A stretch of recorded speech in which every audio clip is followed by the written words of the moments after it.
O que é uma hipérbole? Quais os elementos de uma hipérbole? Vamos aprender? Vem com nós! Salve raça, tudo certinho? Meu nome é João Antônio, certo? E esse trabalho eu tô fazendo juntamente com o Valdir e com o Luan. A Letícia também tava nele, porém ela saiu da escola, aparentemente. Assim eu espero, né?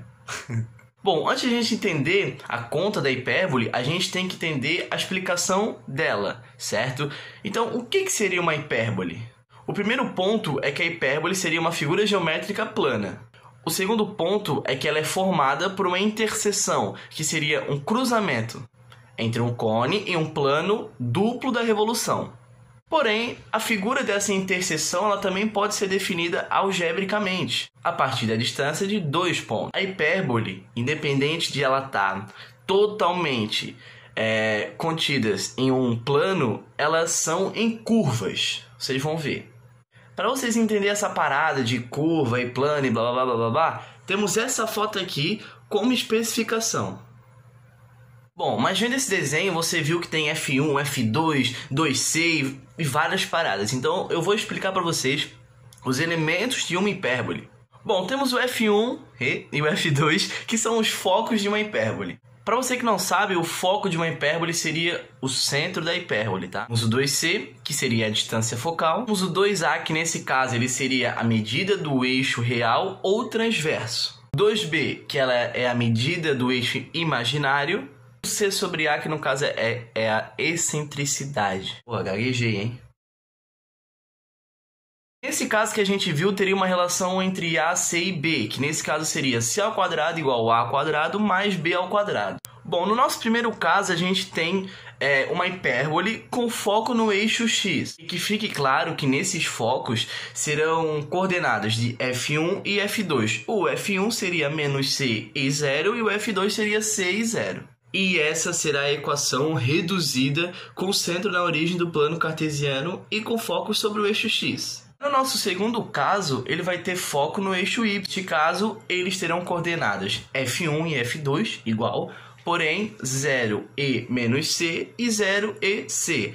Assim, a equação reduzida com o centro da origem do plano cartesiano e os focos do eixo Y será este daqui.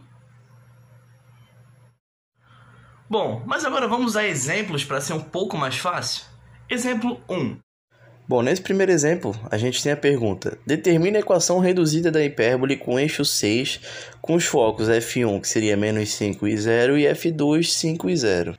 Como solução, a gente tem que 2A igual a 6 é igual a A igual a 3. E nesse caso, teríamos F1 menos 5 e 0 e F2, 5 e 0. E C igual a 5.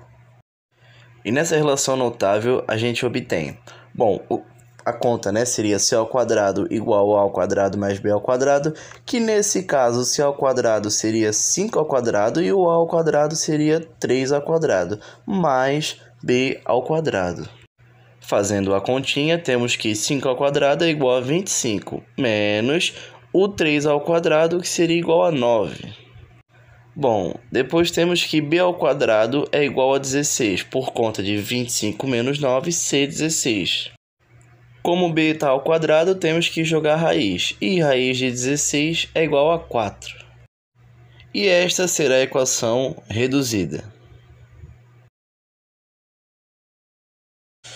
Bom, nesse exemplo 2, está pedindo para a gente encontrar a equação reduzida da hipérbole, que possui dois focos com coordenada F2, que seria 0 e 10, e o eixo imaginário, como falamos lá no começo do vídeo, que seria medindo 12.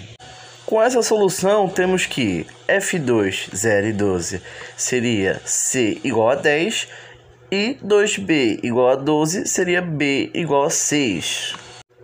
Montando a continha em prática, teremos 10 ao quadrado igual a A ao quadrado mais 6 ao quadrado. Fazendo 10 ao quadrado, a gente sabe que 10 vezes 10 é 100, A ao quadrado é A ao quadrado e 6 ao quadrado dá 36.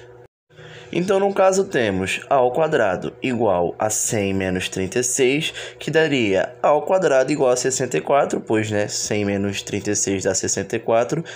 E fazendo a raiz quadrada de 64, porque o A está ao quadrado, ou seja, ao quadrado passa com a raiz, temos que A é igual a 8, pois raiz quadrada de 64 é 8. E assim a gente tem a equação reduzida da hipérbole.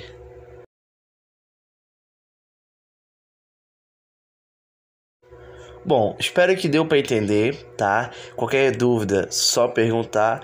Enfim, muito obrigado pela atenção, abraço e tamo nós. Até a próxima.